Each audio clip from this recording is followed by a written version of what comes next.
Welcome to the Festival of Dangerous Ideas podcast. This conversation was part of FODI Digital, which is a conversation series with leading thinkers and experts, inspired by the Festival of Dangerous Ideas theme of 2020, Dangerous Realities. The full program was live streamed and is now available on demand for free via the FODI website. Because this was taken from the live streamed conversation in digital call format, the audio quality is of a lower fidelity than we usually present. As lockdowns and quarantines continue, some of us may feel like we're losing our grip on reality.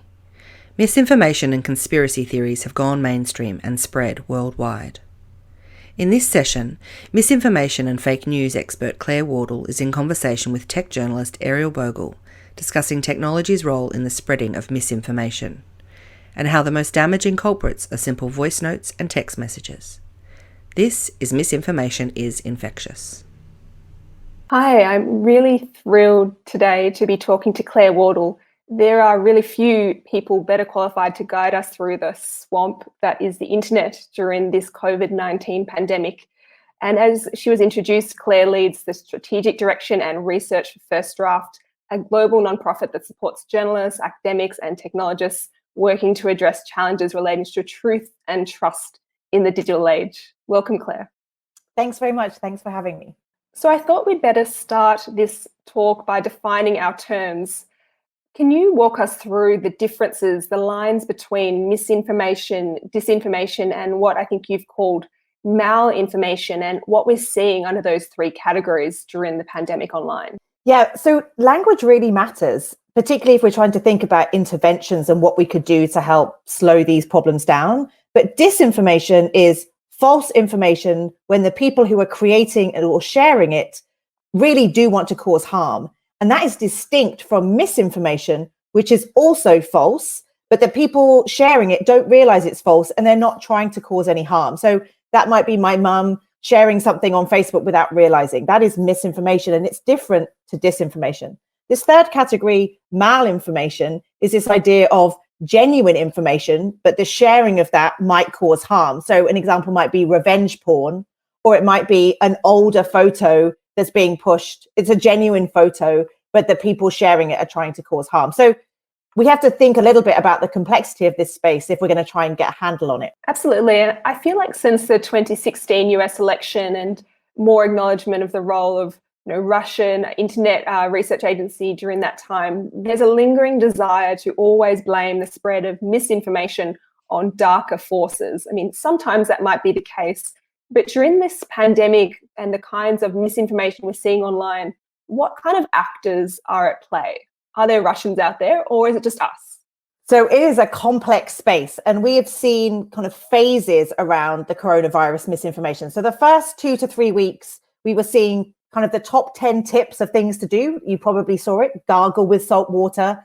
If you can't hold your breath for 10 seconds, that probably means you've got it. I mean, we all saw it, whatever country we lived in. We saw text messages saying your country is going to go into lockdown. It didn't matter if you were in Dublin or Mexico City.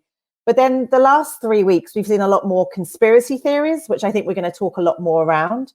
But we are also seeing countries pushing certain narratives. So at the moment, there's a tussle between the US and China about the origin story of the virus. So we are seeing different foreign entities using information. Some of that is, old school disinformation. Some of this you could argue is propaganda and trying to push your own narrative. But we are seeing everything right now, and we're seeing everything at the same time across the world. We've never had a moment where we've seen the same kind of rumors and conspiracies travel as quickly as we're seeing right now. Absolutely. And would you put them in sort of buckets? I think you mentioned there that message that was going around here in Australia too, that was full of bad advice about how to protect yourself, gargling with water, keeping your throat moist, all bad advice for warding off the coronavirus. That was sort of in a health misinformation bucket.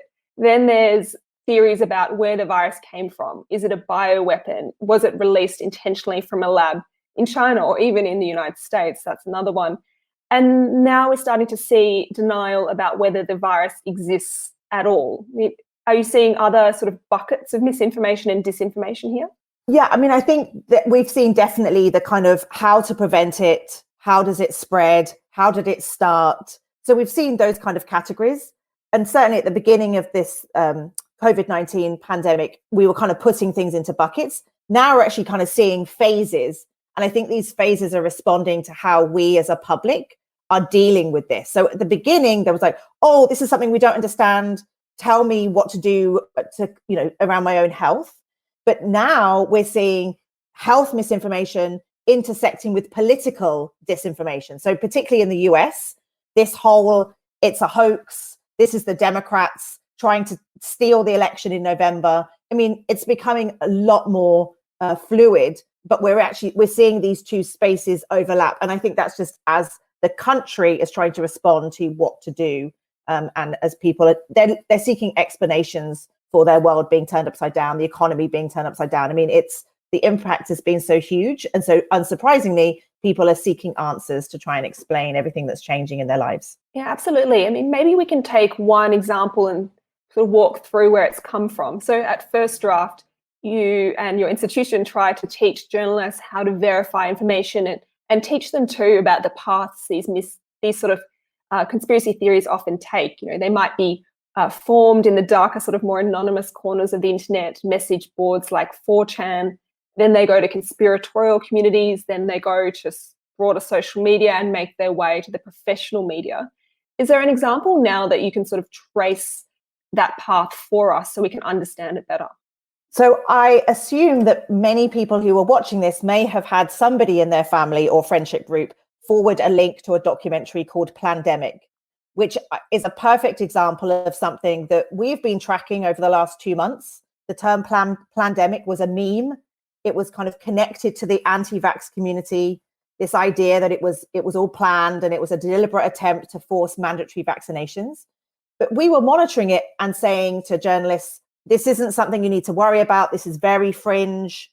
But what we've seen is because this documentary, which is includes somebody called Judy Mikovits, who is an anti-vaxxer, although she says that explicitly she's not, but she's a scientist who had her research kind of pulled down from science. Her reputation was knocked, but she used to work with Dr. Fauci. And the reason that Dr. Fauci is such a important moment or important figure in all of this is that he bridges the left-right divide in the US. He's the chief medical advisor to Donald Trump. And so there's this attempt to pull down Dr. Fauci. And so this woman, Judy Mikovits, is part of that.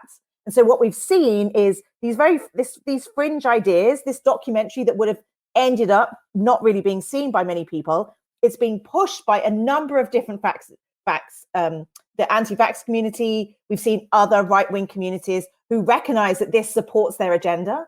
And so it got pushed from very fringe communities through social media to the point that it started trending on Twitter yesterday.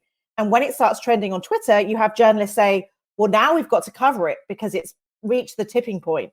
And not only was it trending on Twitter, many people had their own friends and family share it with them. And that's when journalists say, we've got to step in and we've got to cover it. But now we have this woman's book, which is the #1 top bestseller on Amazon. And we have CNN, New York Times, Washington Post, everybody else, probably ABC, covering this documentary, which is causing more people to click on it, more people to ask questions about it, more people to Google.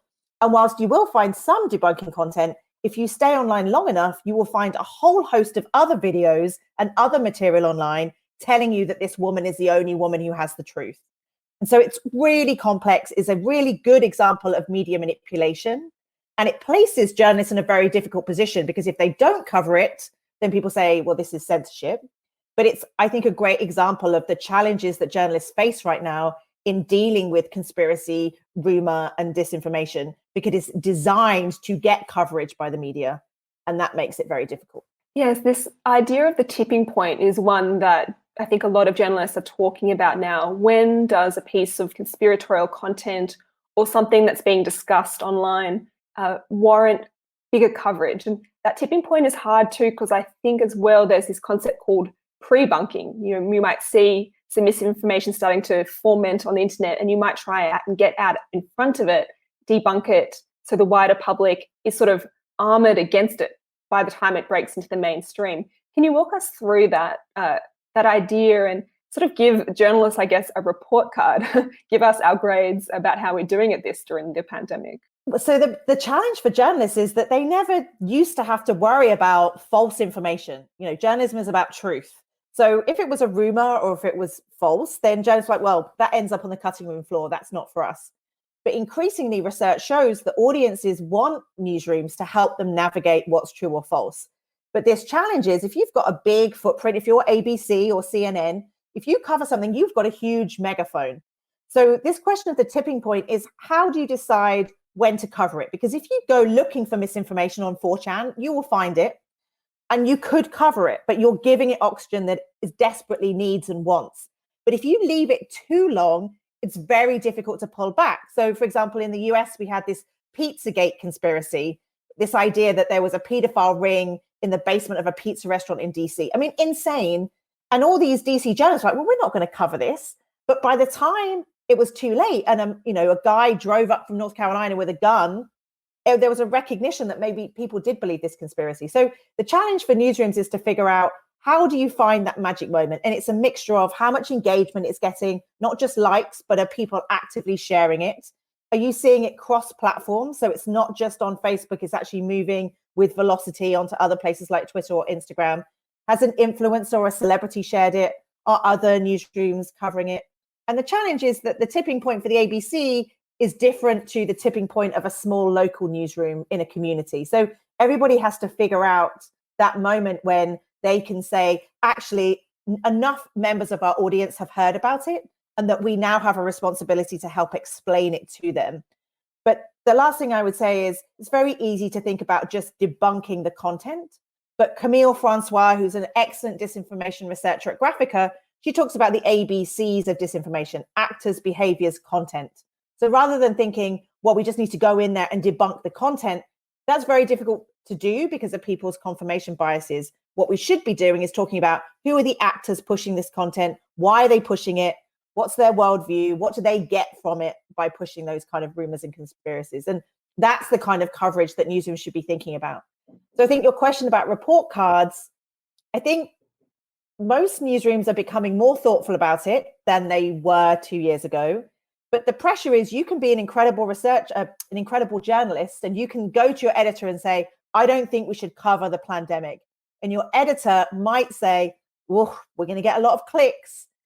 And we have to recognize that, the way that the media has to operate, particularly now when resources are more scarce, there is a business element to this that we can't forget. So I spend a lot of time with excellent journalists thinking about this really critically, but I also understand that they have huge pressures inside the newsroom to do this kind of reporting. So it's clear during this pandemic that a lot of people that are already committed to conspiratorial thinking, they're really dedicated to conspiracy theories, say around 5G, or they might be members of a strong anti-vaccination community.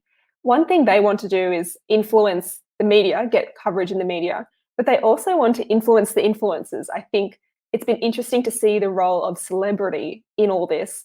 People, I think, watching will be aware of the 5G conspiracy theory, the baseless idea that 5G contributed or caused the coronavirus pandemic. And that really got a huge signal boost because of celebrities like Woody Harrelson. But can we talk about influencing the influencer, and how you can't control the celebrity Instagram account, I guess, can we? No, I mean, what I would do to do verification classes with some of these influencers, but we live now in a time where audiences for news are dropping. I mean, there are still, there's a lot of high levels of trust, particularly in countries like the UK and Australia. But in the US, for example, there are half the population who doesn't go anywhere near the professional media, but they do get a lot of information from their social media feeds. And partly they're getting that from friends and family, but they're also getting it from celebrities that we would recognize, like Kim Kardashian or Woody Harrelson, but also YouTube creators and influencers, or TikTok influencers or creators. And those people actually have huge audiences, and they are trusted by people who watch them every day, feel like they have a relationship with them. And so we often forget them when we think about the media ecosystem. We talk about the mainstream media, or we talk about friends and family, but these online influencers are a really important part of this ecosystem. And I once was talking to an agent of a YouTube influencer who said, yes, I'm really worried that my star is going to say something that she shouldn't do. I don't know how we're going to cope. I don't know how we'd issue a correction. And it was something that she really thought about. And she said, she gets sent things all the time to retweet, and she doesn't do the verification. She's not a journalist, but she has huge influence and therefore responsibility. I think this is sort of similar to a strong tactic in the anti-vaccination community over many years, which is sort of letter writing, flooding local politicians who might not be fully across the issue or the science. I mean, I guess, is this just a technique that once happened in sort of paper form, but now is become online, where you might barrage a comment section on Instagram or comment section on YouTube? Yeah, I mean, this idea of brigading, which is essentially, swarming an account. And we saw this happen to Bill Gates a few weeks ago. This idea that online activists congregate and say, right, at 6 p.m., we're going to make this hashtag trend on Twitter. Everybody's going to swarm this account. I mean, the thing about the internet is it's a really perfect mirror to humanity. And so most of the things that we see offline, we see online. And I would say, for example, we've seen a growth in text messaging misinformation around COVID. WhatsApp has become a real player in countries where that wasn't necessarily the case. It's been the case in places like India and Brazil, but not so much in the US, the UK, or Australia. But in those environments, you see people sharing with small groups of friends and family and saying, this might not be true, but I wouldn't be able to live with myself if I didn't send it to you. And it just reminds me of chain email letters. So it's the same old school psychology, which is with smaller groups of people, you're not as embarrassed. And so a lot of this is being shared by people who say this might not be true, but ... I mean, we have to hold each other account much more than we're doing to say, you can't do that, Mom. It's too dangerous to share things that have not been verified. At the ABC, we've been inviting the public to send us examples of misinformation. And it's interesting, as you've said, a lot of it is occurring in private groups on WhatsApp or forwarded messages on Facebook Messenger, even in neighborhood Facebook groups or on Nextdoor, which is a social media network for communities tied to your postcode. Is there, how do you talk to somebody, your aunt, your uncle, your next door neighbor, in those groups where they are sharing stuff in that way? You said, I saw this, thought I'd share it, not sure if it's true. How do you talk to someone like that? And also, as the media, how do you cover it? So the question of how to talk to one another is really, really important. We've invested quite a lot of money in media literacy training, but we haven't really invested the money in teaching one another how to have these conversations, which can be quite difficult. And the problem is sometimes if you see somebody sharing something, you might say, hey, Bob, I saw you shared that on Facebook, but it's actually not true. And here's the debunking article from the ABC, fact check. I mean, just to let you know, it's best if you don't share that. Now, you've immediately made Bob feel not great about himself. And there's a lot of psychological literature that shows that Bob is more likely to double down on his views. It's actually very difficult for him because he feels shamed to therefore say, oh, thanks so much for that. Let me read this. Oh, you're right. I was wrong. I mean, it's just not a very human thing for us to do.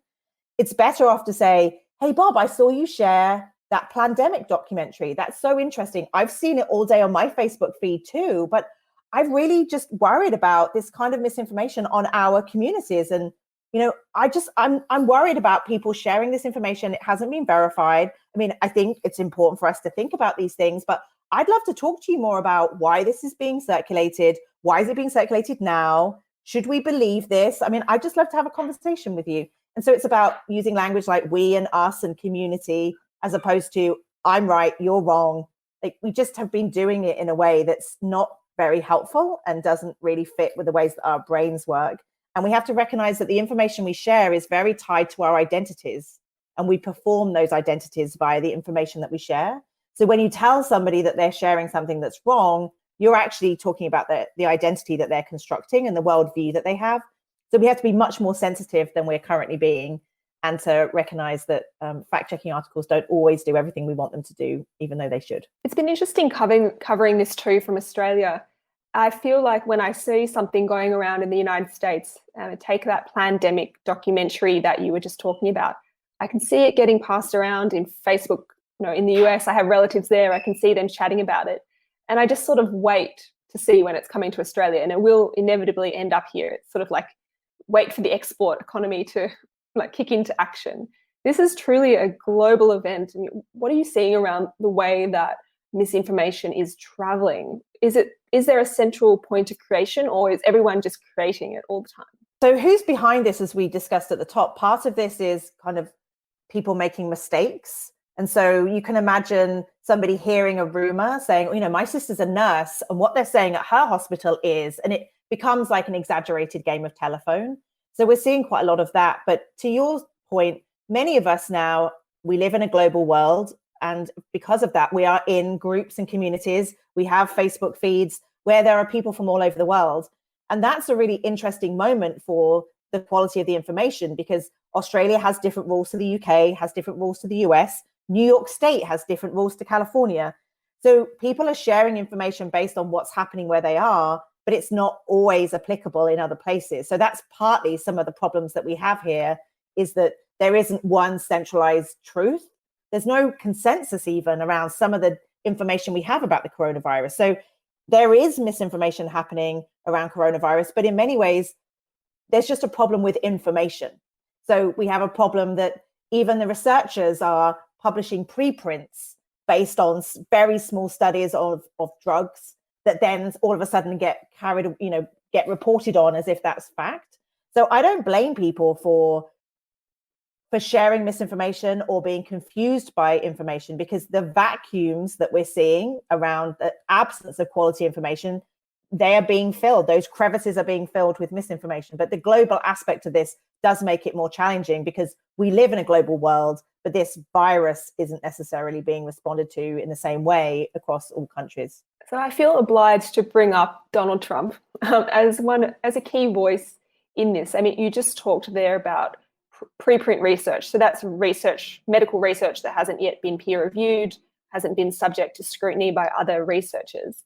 And, you know, Donald Trump has been sharing research, you know, when he's promoting possible treatments for the coronavirus, like hydroxychloroquine, which quickly became, a source of much contention.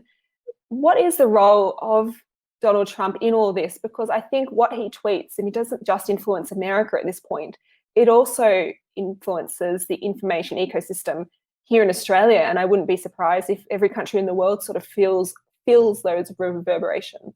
Yeah, I mean, we just talked about influencers, and he's kind of the ultimate influencer as the president of the United States, who also tweets more than almost anybody else in the world.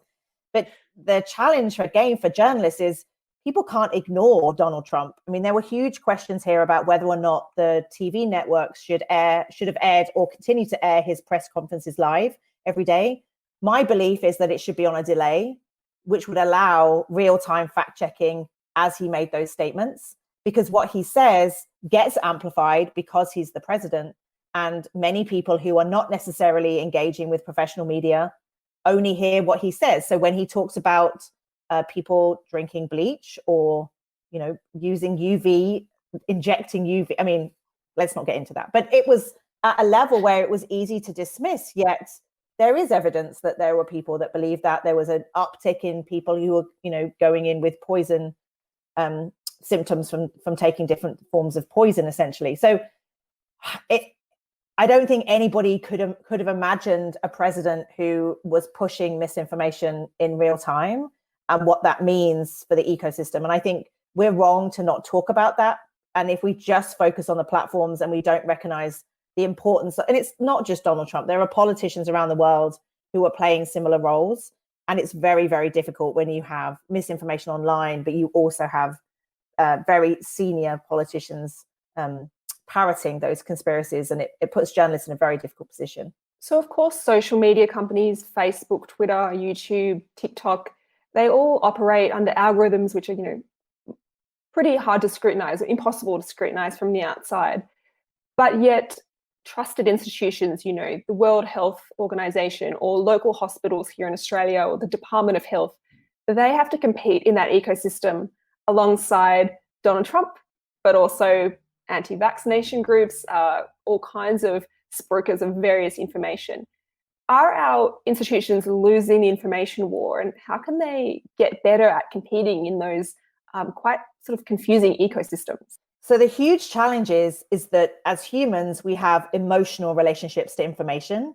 But those of us who work in the quality information space, whether that's journalists, researchers, fact checkers, unfortunately, we like to think that people have a rational relationship to information. So I often talk about, for example, anti-vax communities really understand the role of emotion. So they are excellent at creating very emotive visual memes, very shareable, very clickable, and they're pushing this emotion-ridden content to people, and it's pulling on people's heartstrings about this is what happened when my baby was vaccinated. But then on the other hand, you have the WHO putting out an 87-page PDF with an image of a dripping needle on the front cover. Like, it's an asymmetrical playing field. And I would say that many health authorities are excellent at public health, not particularly good at communications. So we just aren't very good at creating content for the age of social media. So in the US every day, Andrew Cuomo from New York does a press conference, and he's got a PowerPoint slides, and you see people like, oh, he's got good slides. Like, how in 2020 did we think that a good PowerPoint slide is the best that can be done? So I do think there's a long way to go in terms of teaching health authorities about how to create visually engaging, shareable content in the same way as those people who are pushing kind of emotive, it's not that we have to, it feels very difficult to think about emotion if you're a journalist, but we have to recognize that people on the other side are experts in using emotion. Absolutely. So I just wanted to throw to one question from our audience, from Danielle. And, we've been talking about the actors in this space, but one is the social media companies themselves. How are they going at managing these deliberate mistruths that are being shared at this point? I know Facebook, they've all done a little bit. Are they doing enough? So they've definitely done more around COVID-19 than they've done at any point up until now. And that's partly because there aren't two sides. There aren't people like, I want more COVID misinformation. So unlike anti-vax content, they can actually do this and be relatively safe. But the challenge is there's still no transparency around this. We don't have any oversight about what they're taking down. This is essentially Silicon Valley companies making these very big decisions. So on one hand, I want to applaud that they're making bolder steps, but I also worry that we are used to these bold steps without having the necessary transparency to say, how do we as a society feel about unaccountable corporations controlling our speech? So I think that's what we have to be careful about. Just because they're doing this with COVID, how would we feel if they were doing this for political speech? And I think what this shows is that we just need much tighter mechanisms in order to make these companies accountable. So we're almost at the very end. So I just wanted to end with some instructions to me and to all of us.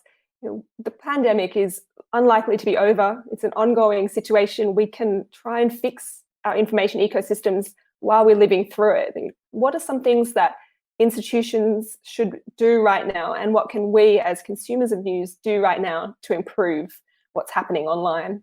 So I think we need to recognize that we're in a crisis situation. I heard somebody recently say, when there are wildfires in California, you listen to the police chief every day or the fire chief who says, right now the fire is here. Tomorrow the fire might be there, or there. I don't know, but follow my updates so I can keep you informed. And I think whether it's politicians, journalists, or any one of us, we have to realize that what we know about this virus is slippery. There is no consensus yet on so many things.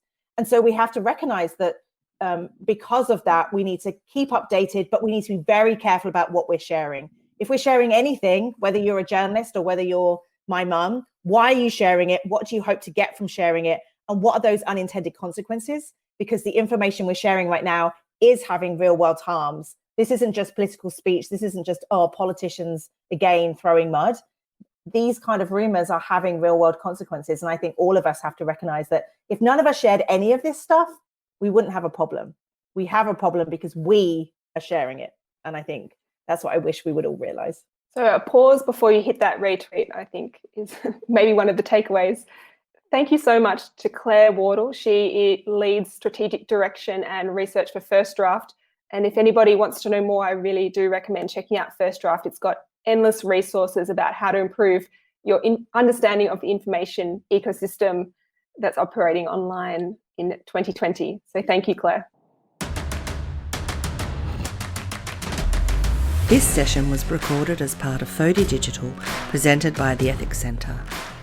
The Ethics Centre delivers programs and experiences designed to bring ethics to the centre of your life. We offer free counselling for individuals, consulting, leadership and development services. As a non-profit charity, we rely heavily on donations to continue our work, which can be made via our website. Thank you.